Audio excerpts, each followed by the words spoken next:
अस्सलाम वालेकुम। आज हम देखने जा रहे हैं कि जो सीएसएस है उसको हम किस तरीके से करते हैं और हम उसके जो मोस्ट बेसिक कह लें सेलेक्टर्स कौन-कौन से हैं। सबसे पहले हम इस तरीके से सीएसएस कर सकते हैं कि हम एलिमेंट को चूज़ करें, एलिमेंट को सिलेक्ट करें। एलिमेंट क्या है? जिसे मैंने आपको पहले भी बताया था कि ये हमारे पास एक एलिमेंट है। जिसमें एलिमेंट में क्या है, उसमें आपके पास एक क्लोजिंग ओपनिंग टैग है, फिर उसका डाटा है और फिर आपके पास एक क्लोजिंग टैग है और इसको मिला के हम कहते हैं कि ये एक एलिमेंट है। जिससे हमने एक पैराग्राफ पढ़ा, जिससे या हमने हेडिंग को पढ़ा, ठीक है? तो अभी आप ये कहेंगे कि ये जो आपकी H1 है, इतना जो पार्ट है इसका, ये ये है आपका ओपनिंग टैग, ठीक है? ये है ओपनिंग टैग और ये है क्लोजिंग टैग। ठीक है, ओपनिंग टैग और क्लोजिंग टैग और इसके दरमियान में आपके पास जो आप लिखना चाहते हैं, आपका जो टेक्स्ट है वगैरह, वो आप इसके अंदर लिखते हैं। तो अब हम इसको बोलेंगे कि ये एक H1 का एक एलिमेंट है। ठीक है, तो हम सीएसएस किन-किन चीज़ों के थ्रू कर सकते हैं, हम वो देख रहे हैं। सबसे पहले हम एलिमेंट सेलेक्टर के थ्रू कर सकते हैं कि हम एक एलिमेंट को सेलेक्ट करें और उसको स्टाइल करें, जैसा कि हमने इसे किया भी है। H1 है हमारे पास एक एलिमेंट, तो हमने इसको स्टाइल किया है H1 के साथ। ये देखिए, हमने इसको सेलेक्ट किया H1 के साथ। या अगर हम एक पैराग्राफ लेते हैं, तो हम P के साथ, P टैग के साथ जो हम लेते हैं, वहाँ पे उसका क्लोजिंग टैग है, ओपनिंग टैग है, दरमियान में उसका जो आपके पास टेक्स्ट वगैरह होता है, उसको मिला के हम बोलते हैं कि ये एक एलिमेंट है, तो हम उसके थ्रू स्टाइलिंग करते हैं। तो यहाँ पे जो स्टाइलिंग हुई है, ये एलिमेंट्स के थ्रू ही हुई है। एलिमेंट हमने इसको सेलेक्ट किया और हमने इसको स्टाइल किया। इसे कहते हैं कि सीएसएस एलिमेंट सेलेक्टर, ठीक है? इसके अलावा और भी हैं, जैसे हम पढ़ चुके हैं कि सीएसएस आईडी सेलेक्टर। अब जो आईडी होता है, हम आईडी के थ्रू जिस तरह हमने कहीं तो हमने आईडी के थ्रू की थी, कुछ जगह पे हमने क्लास के थ्रू भी की है, ठीक है? यहाँ पे हमने इसे क्लास के थ्रू की, ये है आईडी माई सिटी। यहाँ पे हम उसे आईडी नेम देते हैं और उसके थ्रू हम स्टाइलिंग करते हैं, तो हम उसे कहते हैं कि ये है आईडी सेलेक्टर, ठीक है? तो हमने कौन-कौन से अभी तक पढ़े हैं सेलेक्टर। एक हमने पढ़ा एलिमेंट सेलेक्टर कि हम एलिमेंट को लेके स्टाइल करना चाहते हैं। एलिमेंट के थ्रू क्या होगा कि आपके पास जितने भी उस पेज के अंदर आएँ या उस वेबसाइट के अंदर आपके पास जितने भी आएँगे, जैसे हमने यहाँ पे H1 के थ्रू किया है, तो इस पेज में तो जस्ट H1 एक ही है। लेकिन अगर इस पूरी वेबसाइट में या आपके वेब पेज में अगर मल्टीपल हैं H1, तो सब पे सेम ही स्टाइलिंग अप्लाई होगी। क्यों? क्योंकि आपने उसको उस एलिमेंट के थ्रू किया कि ये वाला एलिमेंट जहाँ-जहाँ आ रहा है, सबकी स्टाइलिंग सेम कर दो। तो आपने सब कोड को बचाया, बार-बार वो लाइन्स को रिपीट नहीं किया, आपने उसको जस्ट उस एलिमेंट को पकड़ा जिसको आप स्टाइल करना चाहते थे। जैसे मोस्टली हम पैराग्राफ की करते हैं, हम क्या करते हैं कि उस पैराग्राफ को हम जितने भी हैं पैराग्राफ लिखे हुए, हम ये चाहते हैं कि उनकी सबकी स्टाइलिंग सेम हो, तो हम क्या करते हैं, हम पी टैग पी एलिमेंट को हम लेते हैं, पैराग्राफ एलिमेंट को हम लेते हैं और उस एलिमेंट के थ्रू हम क्या करते हैं, उसकी स्टाइलिंग कर देते हैं। एक ही दफ़ा हम उसको स्टाइल करते हैं कि हमारा पैराग्राफ जो है उसमें इतनी उसकी विड्थ होनी चाहिए, इतनी उसकी हाइट हो, उसमें इतनी पैडिंग हो, इतना मार्जिन हो और उसका बैकग्राउंड कलर ये हो या उसका टेक्स्ट कलर ये हो। डिपेंड करता है आप पे, आपकी रिक्वायरमेंट पे कि आप उसको किस तरीके से स्टाइल करना चाहते हैं। तो आप उसको जितने भी आपके पैराग्राफ होंगे, सब पर एट अ टाइम आप एक ही तरह की स्टाइलिंग कर सकते हैं। वो हो गया आपके पास एलिमेंट सेलेक्टर। फिर हमने देखा आईडी सेलेक्टर। आईडी सेलेक्टर में क्या होता है कि आप उसको एक स्पेसिफिक आईडी दे देते हैं और फिर उसको स्टाइल करते हैं। तो हम उसको क्या करते हैं, आईडी देते हैं, उसको यूनिक बनाते हैं, उस आईडी के थ्रू फिर हम उसको स्टाइल कर लेते हैं। क्योंकि वो आईडी यूनिकनेस के लिए थी, तो हम क्या करते हैं कि ये सिर्फ़ हम एक ही एलिमेंट को देते हैं ताकि हम उसको स्टाइल करें तो वो बाकी सबसे डिफरेंट लगे। तो उसको हम आईडी के थ्रू करते हैं, आईडी सेलेक्टर। उसके अलावा हमारे पास एक और भी स्टाइलिंग का मेथड है, हमने देखा था कि क्लास सेलेक्टर। क्लास में हम क्या करते हैं कि हम क्लास जो है वो दे देते हैं, उसको किसी भी एलिमेंट को हम क्लास देते हैं और हम उसके थ्रू स्टाइल करना चाहते हैं।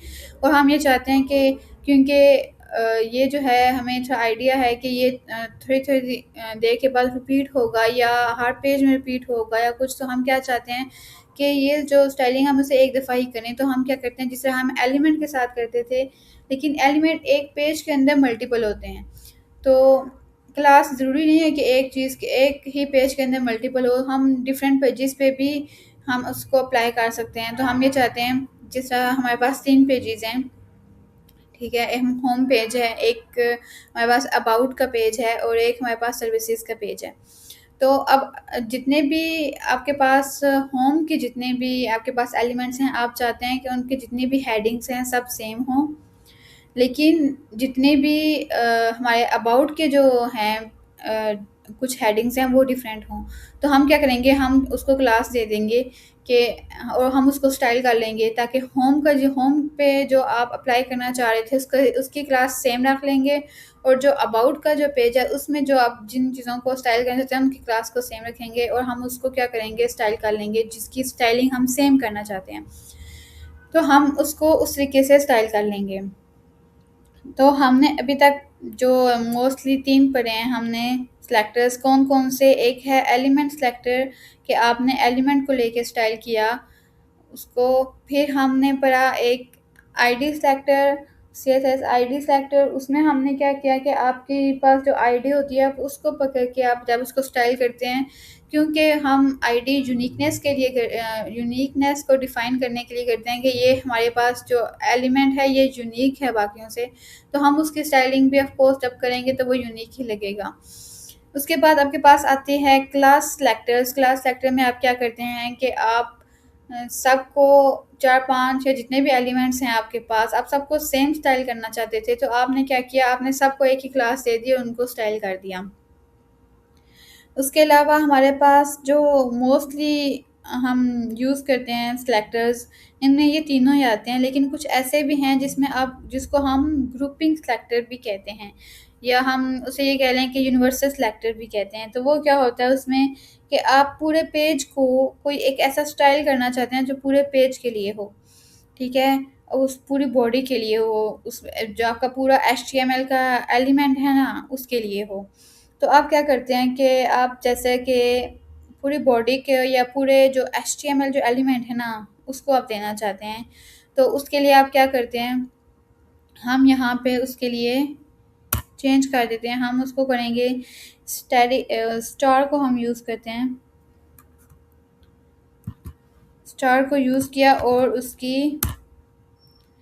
उसका स्कोप ऐड कर दिया। अब क्या बॉडी स्टार मीन्स कि आपके पास जितना भी ये अब इफ़ेक्ट क्या होगा, जो पूरा एचटीएमएल का एलिमेंट है ना वो पूरा इसके लिए सिलेक्ट होगा। यानी कि हमने इसको बोला कि टेक्स्ट अलाइन इसको कर दो सेंटर, ठीक है, और कलर दे दो इसको,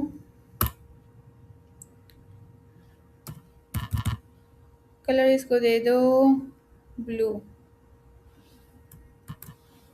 और हम इसको जाके देखते हैं, आई थिंक सो ये ओपन नहीं है टेबल।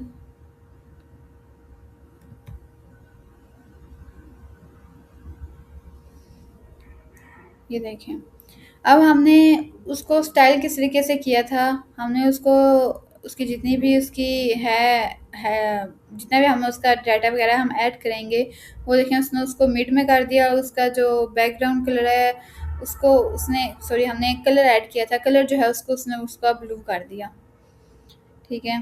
तो इस इट मीन्स कि हम जो भी अब यहाँ पे ऐड करेंगे टेबल्स के अंदर, हम यहाँ पे जितना भी कोई पैराग्राफ वगैरह ऐड करेंगे, और अगर हमने उसको कुछ भी नहीं दिया, इसकी हमने कुछ भी स्टाइलिंग नहीं की, तो ये इसको मिड में ही लिखेगा। ये देखें, उसने उसका कलर भी ब्लू ही दिया। हम जो भी उसे जो चीज़ ऐड करना चाह रहे हैं ऑटोमेटिक, क्यों, क्योंकि हमने ये कहाँ पे अप्लाई किया, हमने ये बॉडी पे या एचटीएमएल एलिमेंट में अप्लाई किया। अब जो चीज़ इफेक्ट हो रही है वो पूरा आपका एचटीएमएल का एलिमेंट है, पूरा पेज है जिसमें आप क्रिएट कर रहे हैं। तो ऐसी चीज़ जिसको आप चाहते हैं कि फुल आपकी एक ऐसा थीम जो आप चाहते हैं, जिस तरह एक ऐसी आप वेबसाइट बिल्ड करना चाह रहे हैं कि वो आप चाहते हैं कि वो बिल्कुल टेक्स्ट का सेंटर आए, और आप जो भी चीज़ क्रिएट करें उसका टेक्स्ट सेंटर में ही आए। तो आप क्या चाहते हैं, आप उसके लिए क्या करते हैं, आप उसको टेक्स्ट अलाइन सेंटर कर देते हैं उसके साथ। तो इस तरीके से हम इट मीन्स कि जो हमने ये स्टार और ये एलिमेंट्स लगाई, अब ये हर एक चीज़ के ऊपर अप्लाई होगी, हर उस एलिमेंट के ऊपर अप्लाई होगी जो आप उसके अंदर ऐड करना चाह रहे हैं। उसके अलावा हमारे पास कुछ और भी सेलेक्टर्स आते हैं, जैसा कि हमने मल्टीपल सेलेक्टर्स हम उसको कह सकते हैं, हमने यहाँ पे यूज़ भी किया है कि हम चाहते हैं कि एक टेबल है, साथ में हमने कॉमा लगा के साथ में, क्योंकि हम इन सब की सेम ही करना चाहते थे स्टाइलिंग, तो हमने क्या किया साथ में कॉमा लगा के साथ में कुछ और भी ऐड कर दिया। जैसे कि हम यहाँ पे H3 को ऐड करना चाहते हैं। हम चाहते हैं कि H1 और H3 दोनों का जो बैकग्राउंड कलर हो वो सेम ही रहे। तो उसके लिए हम क्या चाहते हैं, हम ये कहते हैं कि चलें H2 हम देते हैं यहाँ पे कुछ,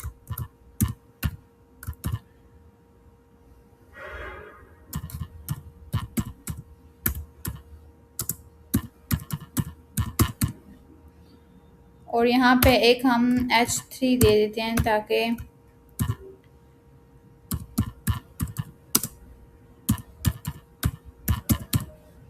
चलिए हमने 3 हेडिंग्स ली। हमने इसको स्टाइल किस तरीके से किया, H1 और साथ में H3 दोनों का सेम ही करना चाहते थे हमने बैकग्राउंड कलर, तो हमने उसको इस तरीके से किया। अब हम देखते हैं कि ये किस तरीके से यहाँ पे रिएक्ट करेगा। ये देखें उसने क्या किया, H1 जो था और जो H3 था दोनों की सेम स्टाइलिंग की है उसने। उसका कलर बैकग्राउंड कलर भी वही था उसका, और उसने इसका भी वही कलर दिया। सेकंड का उसने क्यों नहीं दिया, क्योंकि हमने उसको बताया ही नहीं सेकंड का। हमने सिर्फ जस्ट H1 और H3 का बैकग्राउंड कलर सेम रखना था, तो हमने उसको उस तरीके से किया। और इस तरीके से हम क्या करेंगे कि हम मल्टीपल एलिमेंट्स को एक साथ भी उसको स्टाइल कर सकते हैं। उसके अलावा हमने अभी तक जितने हमने पढ़े हैं वो हमने आईडी के थ्रू किया, क्लास के थ्रू किया, हमने उसको सिलेक्टर जो हम स्टार लगाते हैं यानी कि बॉडी के ऊपर या HTML एलिमेंट के ऊपर, उसके अलावा हमने एलिमेंट के थ्रू किया। उसके बाद हमने बताया कि मल्टीपल एलिमेंट्स के थ्रू हम किस तरह करते हैं, दरमियान में हम उसको कॉमा लगा देते हैं और हम उसको मल्टीपल या हम उसे कहते हैं ग्रुपिंग सेलेक्टर्स, तो इनके थ्रू भी हम करते हैं। तो अभी तक जो हमने पढ़े वो सारे सिलेक्टर्स थे कि हम किस तरीके से क्या किन चीज़ों को हम सिलेक्ट करके CSS कर सकते हैं। हमने डिफरेंट तरीके पढ़े हैं। अभी हम नेक्स्ट CSS की क्लास में कुछ न्यू जानेंगे कि हम CSS को और किस तरीके से बेटर कर सकते हैं। तब तक के लिए अल्लाह।